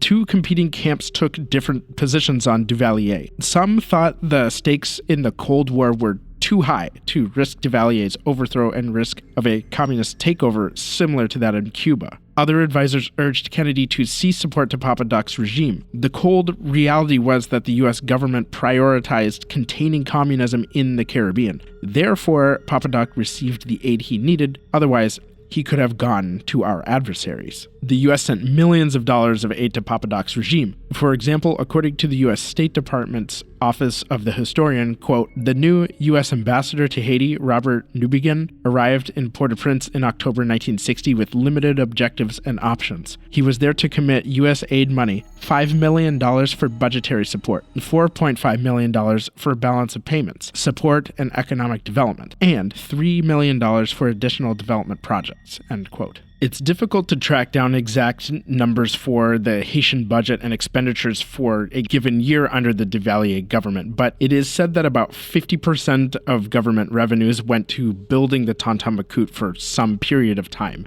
In addition to the funds, the US sent Marines, again, to not occupy, but train the Tonton Macoute. And one thing I want to improve with this show is to better explain how regimes are financed themselves. That might sound boring, especially if you're just interested in the history, but regime financing is really key to any dictator's success or failure. Let's go back to Madame Max Adolphe, leader of the Tonton Macoute's all-female detachment. Born Rosalie Bousquet in Mirebalais, Haiti in September 1925. She first started as a low-ranking officer in the Macoutes. She married Papa Doc's health minister, Max Adolphe, and impressed Papa Doc with her enthusiasm for her work. Papa Doc promoted her to warden of a prison called Fort Dimanche, which she operated like her own little domain. Fort Dimanche was a place of death and torture on a daily basis. According to Richard M. Jang, Madame Adolphe invented sadistic sexual tortures, supervised the tortures of children and the elderly, and allegedly filmed some of these interrogations. If that wasn't enough, she also collected a rent check from an unspecified branch of U.S. Special Forces for the use of one of her properties. In public, you'd never guess Madame Adolphe's dark, twisted elements of her personality. The same documentary I mentioned earlier shows her wearing a blue-colored shirt, straw hat hiding most of her hair that she clearly took time to style. She wore earrings, colorless glasses, and clearly had a commanding presence. She looks like somebody's kindly aunt, but she's concealing an Uzi submachine gun in her handbag, surrounded by several Tonton Macoute men. While the Macoutes gained power and prominence, Papa Doc quietly managed his type 2 diabetes that developed earlier in his adulthood. Most, if not all, dictators would likely say that any medical condition should be kept on the DL, should your enemies somehow exploit any perceived weakness. Then, in May 1959, Papa Doc suffered a heart attack. He was found in his study by an assistant who administered first aid. Papa Doc was taken to Cuba, to Guantanamo Bay, for treatment by us Americans. He was in a coma for 9 hours, and some physiological and mental damage must have occurred because multiple sources explained that when he woke up, something was off about the dictator, and things really started to go off the rails. First, in 1961, Papa Doc made changes to the Haitian constitution and the legislative structure. Next, he held a re-election campaign with himself as the only name on the ballot, and he received 100% of the vote. When he heard about the results, Papa Doc said some BS about how he can't disregard the will of the people. Whatever you gotta tell yourself, PPD. While Papa Doc was in recovery, Clement Barbeau, head of the Macoutes, was made interim president. When Papa Doc returned to the presidency, he accused Barbeau of subversion and had him arrested and imprisoned. The Tonton Macoutes' new leader was a man named Lucknar Cambronne. Cambronne, born in 1930, was the son of a bank teller and a preacher. He joined Duvalier's government as a messenger, gained a reputation for being cruel, and eventually got appointed as Minister of the Interior and National Defense by PPD. He joined the Tonton Macoute and became second in command behind Barbeau. According to a New York Times article from January 1972, Cambronne had several business interests in and outside of Haiti. For example, Cambronne was a part owner of Air Haiti, an oil exporting business, a used clothing business, and notably was co-owner of an American-owned company called Hemo Caribbean Incorporated. Owned by New York stockbroker Joseph B. Gorenstein, Hemo Caribbean was a for-profit plasmapheresis center, which is basically a non-hospital blood bank that collects blood from donors. According to sunbiz.org, which shows corporation records for the state of Florida, Hemo Caribbean is currently inactive, having closed its operations sometime in 1976. Its old corporate address is now occupied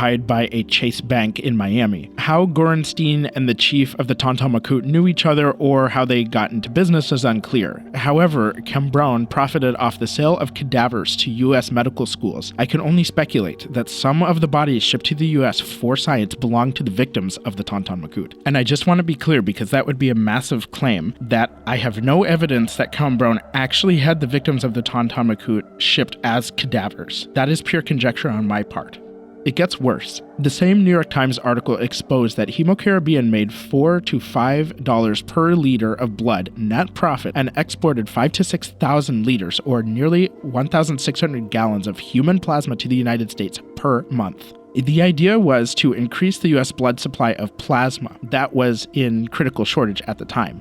The problem was, most Americans weren't incentivized to donate blood since the compensation to do so often fell short of most people's salaries. That was not a problem in Haiti, where most people made less than $2 a day. Hemo Caribbean set up blood centers in Port-au-Prince and paid $3 to donate blood and $5 to donate blood if the donor had a tetanus shot. Hemo Caribbean, however, didn't take the necessary sanitary precautions to reduce the risk of contaminating plasma with bloodborne pathogens. Their centers opened from 6:30 a.m. to 10 p.m., and because Because the money was so good, many Haitians crowded the centers for 1 to 2 hours just to be screened and donate blood. People with hepatitis and other diseases like malaria weren't allowed to donate, but only 1 to 2% of potential donors were rejected due to some inadequate blood properties, such as diseases, low hemoglobin, or the patient was malnourished. Contaminated blood was mixed with non-contaminated blood and shipped to the U.S. in containers, some flown via Air Haiti, for patients in the United States in desperate need of plasma, and then they were infected with whatever pathogens that weren't screened out.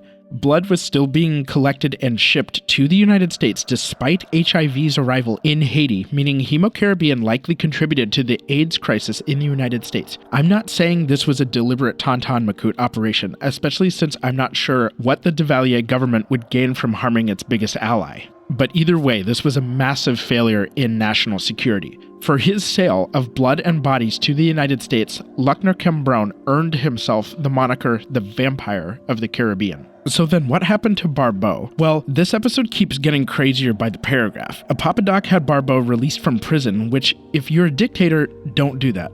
Just some free advice from me. In April 1963, Papa Doc's children were playing outdoors in Port-au-Prince, accompanied by several Macoute bodyguards and a chauffeur. Suddenly, one shot killed the chauffeur, and another struck one of the guards. The kids were dashed into the back of the car and driven away.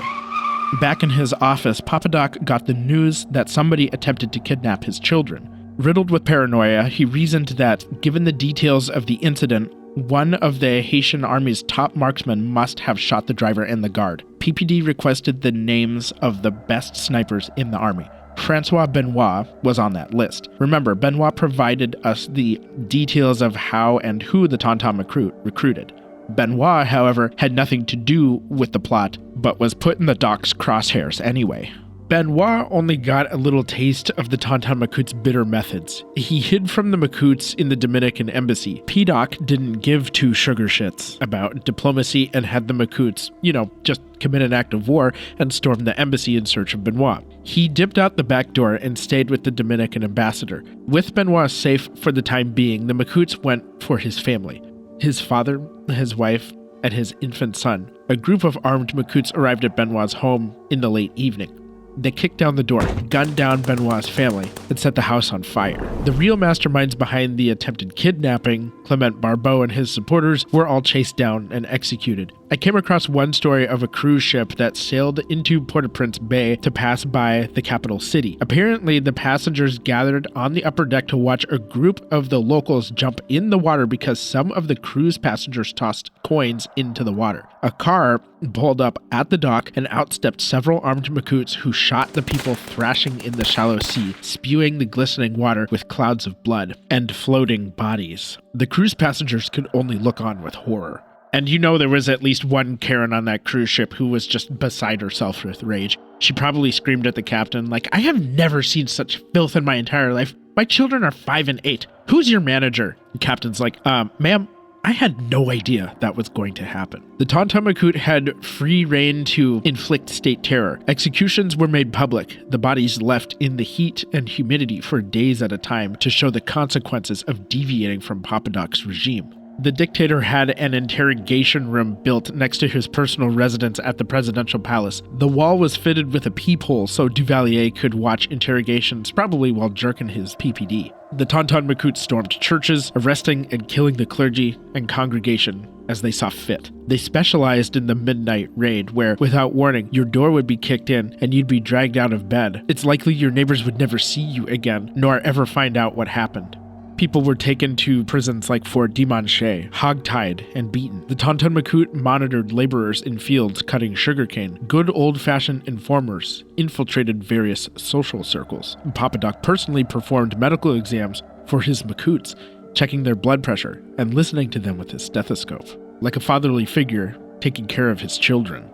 On November 22, 1963, President John F. Kennedy was assassinated in Dallas. In Port-au-Prince, Papa Doc celebrated the news with glee, but he also saw an opportunity to take his personality cult to literal godlike levels. Papa Doc decreed that it was he who killed JFK via a voodoo curse. Okay, well, case closed on that conspiracy theory. Everybody's been looking in the wrong place. It wasn't the CIA or the military-industrial complex, the mob, the Soviets. Don't be so naive. Kennedy was clearly put under a voodoo curse by Papa Doc Duvalier. He said so himself. No, I mock this because it's insane, but this elevated people's perception of Papa Doc. When you've grown up in that culture and have a set of values and beliefs based in Vodou, you might think Dr. Poptopus isn't messing around. If your ruler can curse the most powerful person on earth, then what could he possibly do to you? Papa Doc modeled his image and dress on Baron Samedi, the Loi of the Dead, and wore a top hat and black suit. Think Dr. Facilier, the villain from Princess and the Frog. In fact, according to DisneyFandom.com, Dr. Facilier was supposed to actually be named Dr. Duvalier, but I'm guessing that was too on the nose for Disney. When Papa Doc wasn't chillin' in his palace, he would sometimes stroll about in public with an entourage of Tonton Macoute bodyguards. He'd travel in a black limo, the license plate displayed the number 22. He'd carry wads of cash and give away money to people like it was candy. With all the US aid and some additional embezzlement, Papa Doc became a multimillionaire with an estimated net worth of about $80 million.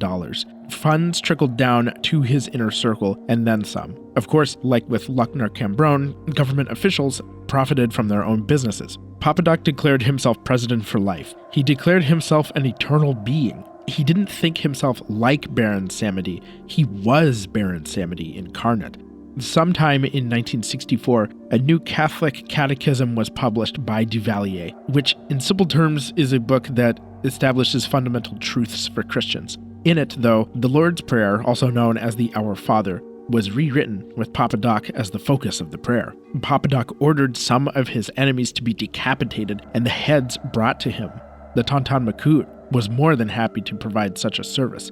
He believed that he could speak to the dead, and that he could extract secrets and intelligence from the heads of his victims, like, any rational person would. He's basically lost it at this point. One source explains that Papa Doc used to sit in a warm bath, donning just his top hat, with the head of an opponent to interrogate it. Okay, I got my bath bombs, bathrobe, candles, mood music, and Clement Barbeau. Then I imagine he pulls the head out of a bloody plastic bag by the hair and sets it on the counter. Then maybe he pours himself some wine and also pours the head a glass of wine too. Then he settles in the tub. So, Clement, tell me, how's your family? And how are you? It's been a while since we last spoke. I don't know if this is actually what happened to Clement Barbeau after he was killed. The other thing I imagined was maybe Papa Doc with a pink flowery apron over his suit. Then he's setting up some stuffed animals and a couple heads around a little table draped with a tablecloth, a little tea set with some fake food while he's talking to himself, pouring some fake tea into little play mugs. Too much? To be fair, we discussed how the American media demonized Haitians and Vodou to freak out your average 19th and 20th century American. In the 1960s, the press liked to write sensationalized stories about how PPD studied goat intestines for political guidance, and I really hope that one is true. And honestly, I would put goat gut readings a tier or two down from talking to human heads. Just my humble opinion.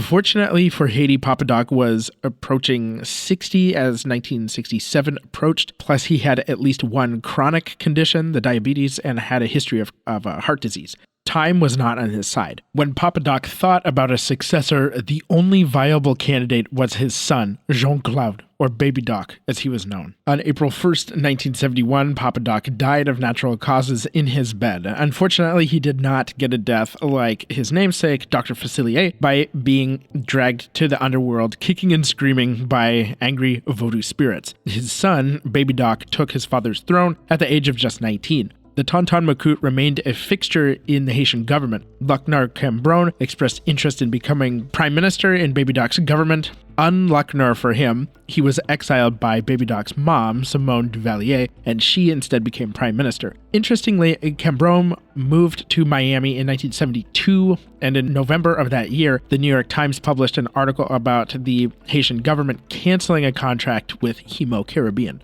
Jean-Claude also had Madame Max Adolphe removed from her position as warden of Fort Dimanche, and instead she was appointed to mayor of Port-au-Prince. The man who took over the Tonton Macoute was Roger Lafontaine. Lafontaine, a gynecologist by training, founded the student branch of the Tonton Macoute. In 1972, Lafontaine was appointed Minister of the Interior and National Defense by Baby Doc. Unlike many dictatorships, the power transition from Papa to Baby Doc was clear, but Jean-Claude was raised within the palace walls, often isolated from the outside reality of his own country. By his own upbringing, Baby Doc didn't have a solid grasp on the practicalities of the job. The Tonton Macoute operated alongside Baby Doc until his fall from power 15 years later. In 1985, revolts ignited in a couple different Haitian provinces. The Haitian people demonstrated in the streets and stormed a food storage warehouse. Between October of 1985 and January of the following year, much of Haiti broke out into open revolt. Baby Doc tried to make some changes to quell the rebellion, such as lowering food prices, but the damage was done, and even he couldn't stop the full might of a good old-fashioned Haitian revolt. By this point, too, the US was getting fed up with the Duvalier regimes. President Ronald Reagan pressured Baby Doc to GTFO. The US government wasn't going to take in the Duvalier family, but assisted with transporting BBD to France. Baby Doc took the message and showed himself out on February 7th, 1986 in a U.S. Air Force plane. Oh, and he took about $900 million of embezzled funds with him. Leaving the country, he and his father ruled the poorest in the Western Hemisphere. What about the Tonton Macoute? Clearly they had trouble controlling these waves of Haitian revolt. In fact, several Tonton Macoute members were stopped by the angry crowds and beaten to death. They served Baby Doc through his time in power until 1986 and beyond. When Baby Doc was exiled, the Macoute's final chief, Roger Lafontaine, also fled the country to neighboring Dominican Republic. Lafontaine returned to Haiti in July of 1990 to run for president, but in January 1991, he instead staged a coup. Lafontaine claimed he had the backing of the Haitian army, but General Harold Abraham was like, nah, bruh. Of course, Lafontaine was arrested for this and sentenced to life in prison in July 1991. Only a few months later, in September, Roger Lafontaine was killed in prison during another coup attempt.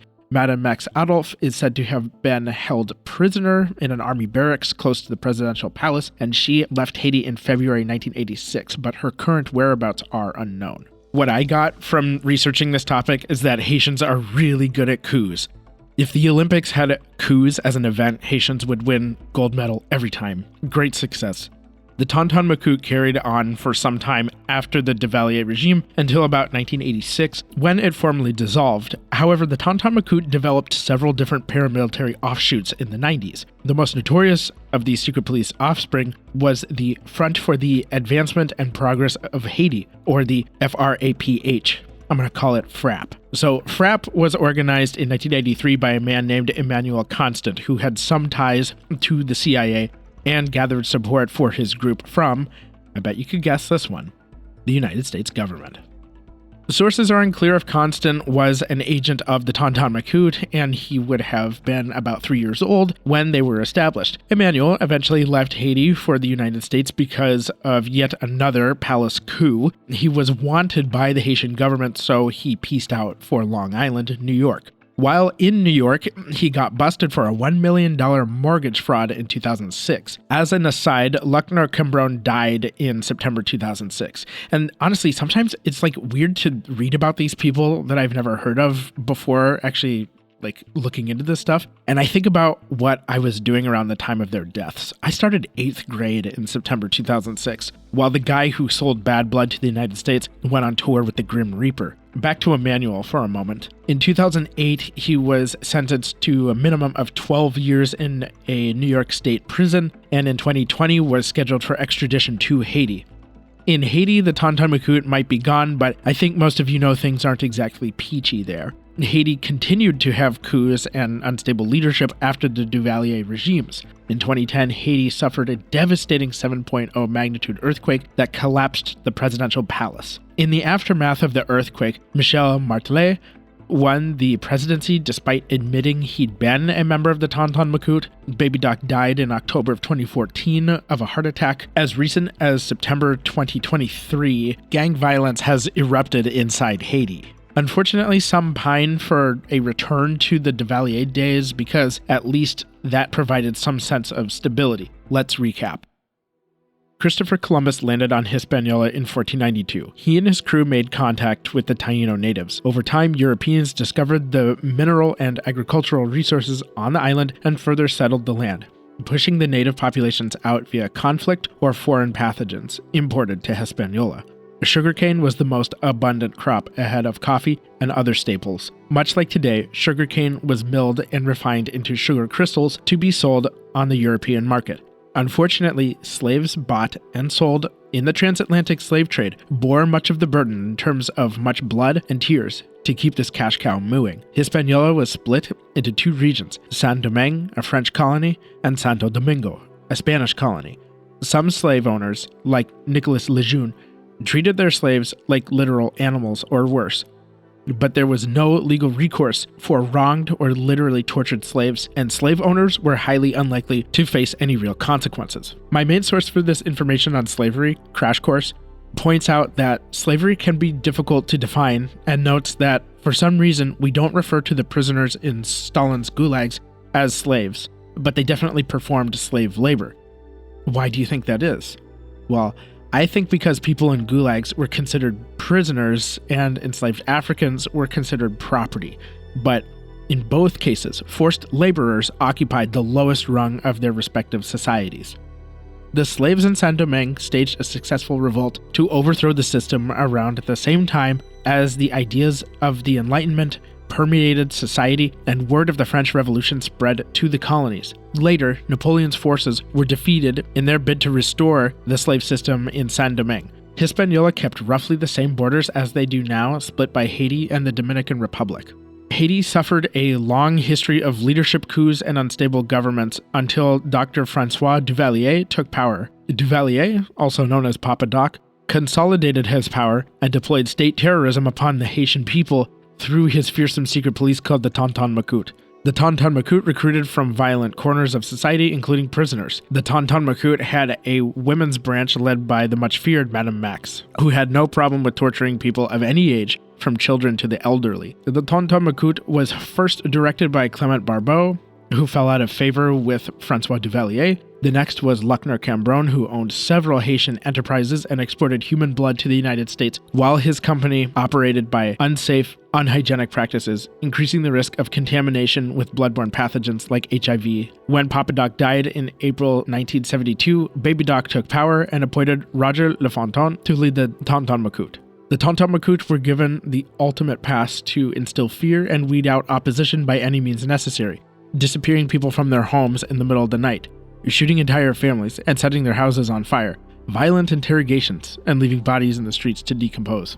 Today, the Tonton Macoute may be in the past, but Haiti is grappling with the effects of the 2010 earthquake and, more recently, gang violence. I think one of the worst parts of all this is that it seems like the Duvalier government caused all this pain and suffering on the Haitian people for money. Duvalier didn't really have an ideology, and Haiti itself doesn't seem to have a strong ideological identity, at least during Duvalier's regime. It was no Soviet Union or Nazi Germany with the kind of marketing and branding of symbols and flair associated with zealous ideological adherence. No, Haiti seems much more oriented to their culture and their belief system in Catholicism and Vodou. What Papa Doc operated was more like a kleptocracy. I wish he had just stayed a doctor and eradicated some diseases. If he had done that, he'd probably be famous. He could have written a book, done speeches, taught tropical medicine, and made maybe not dictator levels of wealth, but he would have been comfortable. I admit, I'm perplexed as to why exactly Papa Doc did what he did. Chalking it all up to greed or power lust just feels too simple to me. I don't like simple, neatly packaged answers. What's interesting to me about the Tonton Macoute is they are a great example of what a secret police force is supposed to accomplish, especially considering that from my research, Haiti doesn't have a long history of secret police. Let's go back to the definition of what a secret police force is supposed to be from the very first episode of this entire show. I'll just read exactly what I wrote back in April 2022.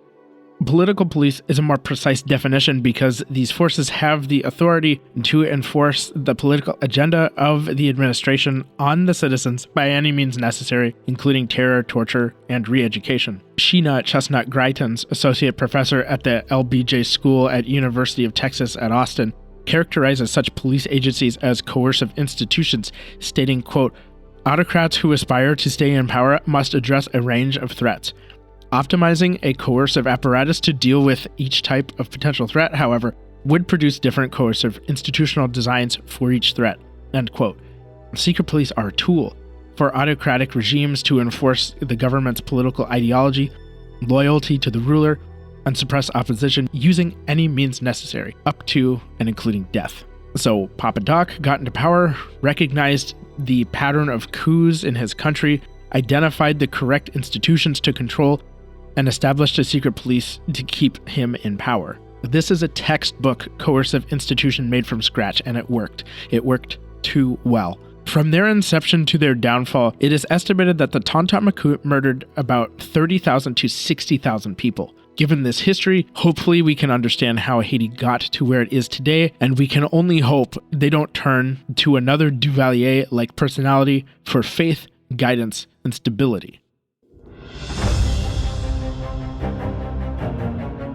Well, I hope you did enjoy this episode. Please check out Secret Police on YouTube, drop a 5-star rating if you think I'm worthy, and keep sending in those reviews. Please continue to share the show with your friends, family, and people you're totally indifferent about. Find me on the socials, and feel free to reach out. I enjoy answering questions and getting feedback. Next episode, we're heading to another island nation on nearly the opposite end of the world from Haiti. From 1881 to 1945, the Kempe Tai loomed large as part of Japan's military government, especially during World War II.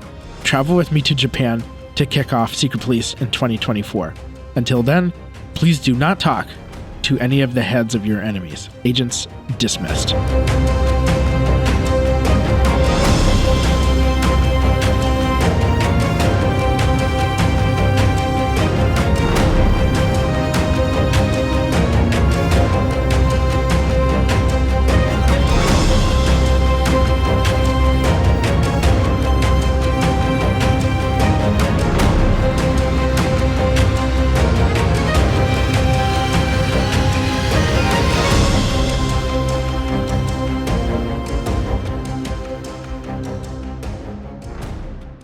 Roddy, I'll put you in a permanent nap if you keep arguing.